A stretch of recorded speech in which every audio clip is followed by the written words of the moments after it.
Ihr hört einen Discovery Panel Podcast. Discovery Panel. Discover Star Trek.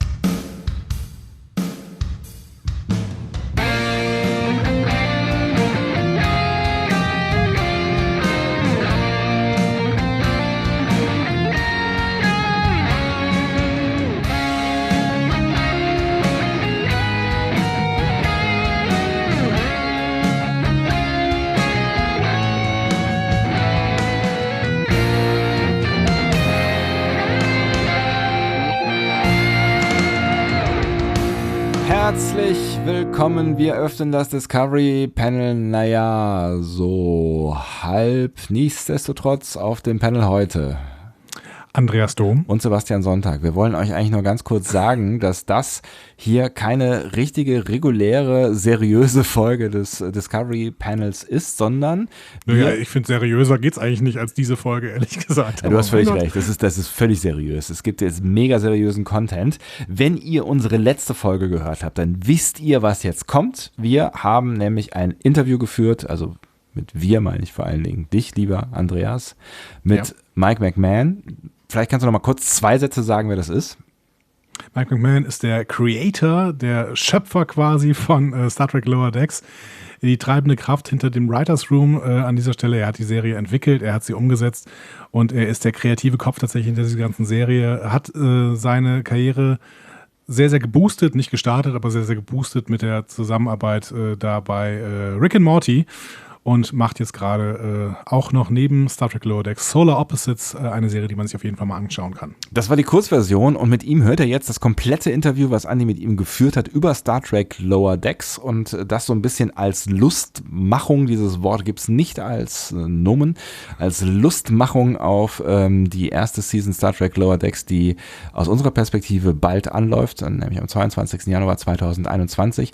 Das könnt ihr euch gerne am Stück anhören und wenn ihr da noch ein bisschen mehr Kontext drumherum haben wollt und die Folge von uns davor nicht gehört haben solltet, dann seid ihr herzlich eingeladen. Dann nehmen wir das Interview nämlich noch ein bisschen auseinander, übersetzen es und quatschen so ein bisschen darüber, was er gesagt hat. Aber das hier ist jetzt quasi einmal das Interview pur. Vielleicht auch für alle von euch, die das Interview schon zerstückelt gehört haben und einfach nur sagen, gib's mir nochmal am Stück. Das hast du sehr schön gesagt. Vielen Im Prinzip Dank. Muss ich jetzt, du müsstest jetzt noch einmal sagen, natürlich haben wir das Interview vor der Sendung aufgezeichnet. Natürlich haben wir dieses Interview vor der Sendung aufgezeichnet. Was denn? Vor was Danke, denn überhaupt? Was für eine Sendung? Das ist ein Podcast, das ganze Ding ist aufgezeichnet. Das haben die Leute aber von dir so gewollt, dass du es einmal so sagst. Okay, Leute, viel Spaß. Wir werden nachher natürlich nicht mehr irgendwie nochmal ein paar Bemerkungen machen, weil das haben wir im letzten Podcast sehr, sehr viel gemacht. Das heißt, nach diesem Interview ist dieser Podcast vorbei. Tschüss. Tschüss.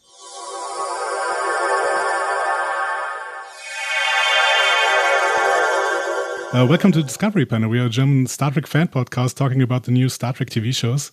And we're very looking forward to see Lower Decks in Germany next week. I'm extremely excited for you guys to see it. I've worked on a lot of animated shows, and I know that Germany has a really big audience for comedy and for animation and for Star Trek. So I hope you guys really enjoy what you're about to see. Do you have any connections to Germany? I do not.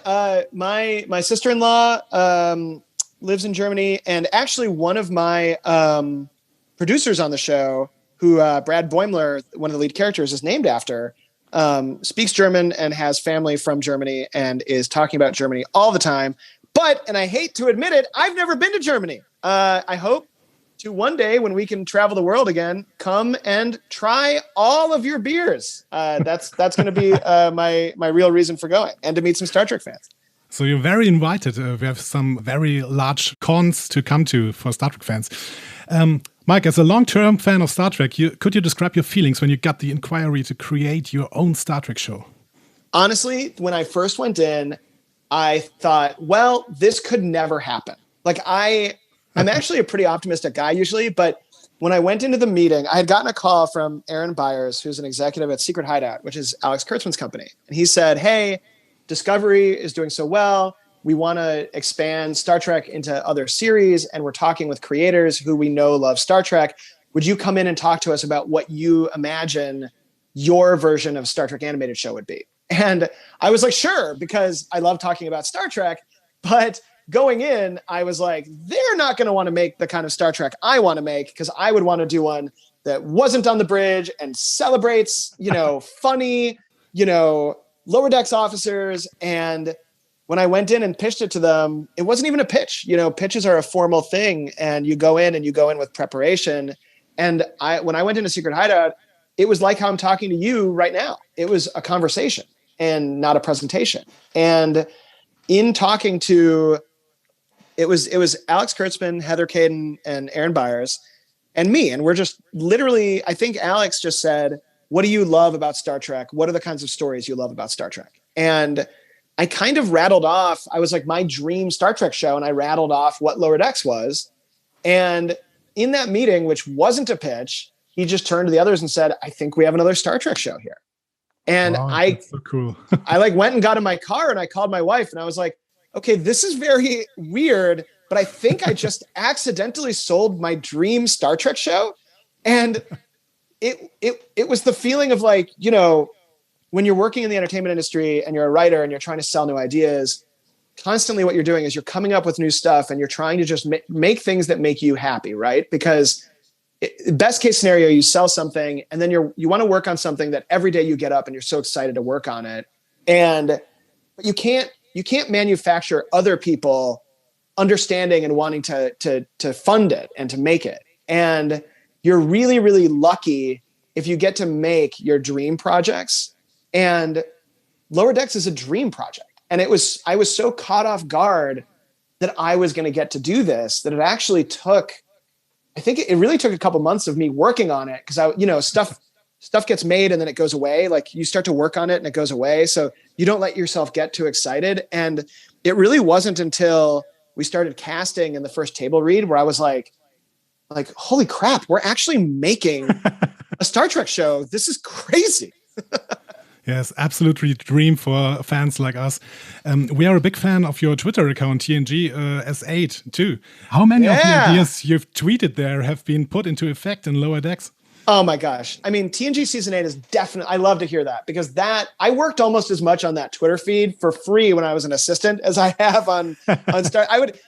My wife would be like, what are you doing? And I'm like, I've got to write a new tweet today. And it would be like writing a new episode. Like I would have to really come up with, and I really do think that TNG season 8 was the proto, template for Lower Decks, because what I loved about that Twitter feed was every one of them had a serious side and a comedy side. And that's what we try to do in Lower Decks as well, is yes, there's the comedy. Yes, there's the funny stuff, but also there's the real Star Trek stuff and the real sci-fi stuff and the real stakes. And the best expression of that might be the final 3 episodes of the first season, where the drama and the action and the comedy are really amped up and go hand in hand. And that's all from TNG season 8. Oh, it's so cool. In Lower Decks, you're telling a story about a big friendship between Mariner and Boimler. And Star Trek has always included stories about friendship. What is your favorite Star Trek friendship of all series, and has it inspired you? Oh my God, I love that question. Because that's why I love Star Trek. Is I'm not a favorite ship guy or a favorite captain guy. I am a favorite friendship guy, because the first greatest friendship is probably, Kirk and Spock, and that, but then also expanding to the rest of that bridge crew, and every Star Trek has these friendships. For me, it really is Geordi and Data, and I think you can see that a lot in TNG season 8. But like the friendship that Geordi and Data have, where it's 2 people that don't exactly fit in, but they found the friendship with each other, and they're helping each other, and they're also like Geordi working with Data and Geordi like having to listen to Data's bad poetry. Like that stuff mixed together is just so joyful to me. And that really is kind of the expression of Mariner and Boimler. Like I wanted 2 Lower Decks officers who have very different opinions on what it means to be in Starfleet, who both technically know a lot, but have very different relationships with what it means to be exploring space. And the same with Tendi and Rutherford, like seeing these friendships grow and experiencing it with them, but also having it be with characters that you're just like, God, I'd love just to have a beer and hang out with them. Yes, like Bashir and O'Brien. This is our best friendship of all time. Yeah, like more racquetball all the time, you guys. Like let's Bashir it up. I love those two. To give a short teaser for the upcoming season of Lower Decks, is there any episode you would call your favorite episode? You mean for the first season? Yes. For the first season, it's tough. That's tough. I think my favorite episode, it's hard to pick because the final 3 are all great in their own way. And the whole season is really fun, but like that, it builds to the end of the season. And the 8th episode is really, it's sort of a trial episode, and it's just really, really funny. We got to really explore the characters and do a lot of jokes, and that felt really great. And then the 9th episode is a crazy holodeck episode. And that felt great because it felt like we were doing my dream movie version of Star Trek. And we got to do stuff with the characters there that we'd been building all season in a way that just felt so satisfying to get there.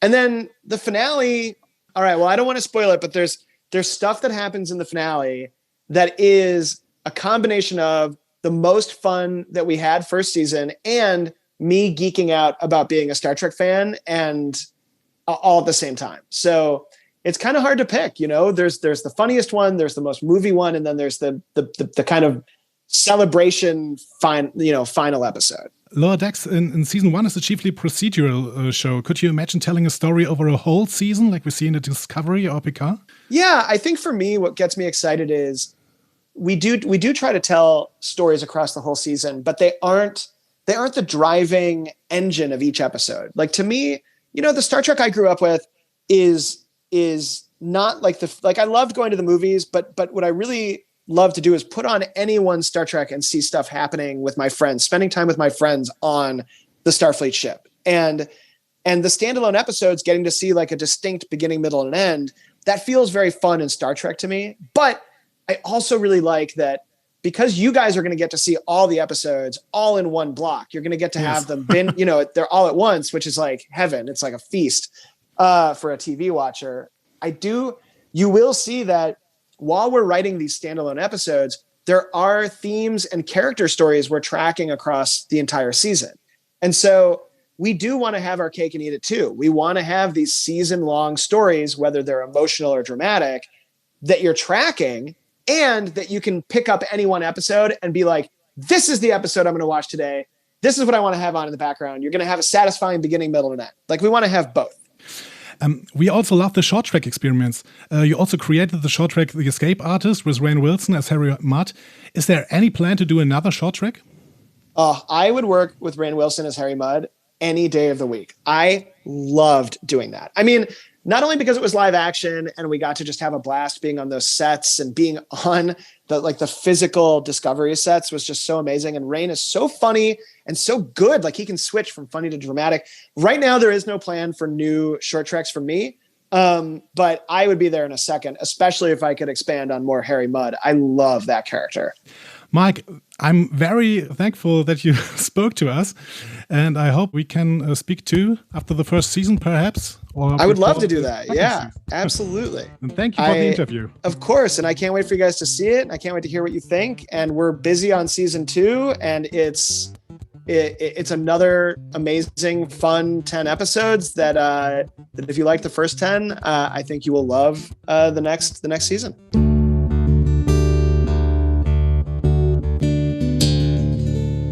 Mehr Star Trek Podcasts findet ihr auf discoverypanel.de. Discovery Panel. Discover Star Trek.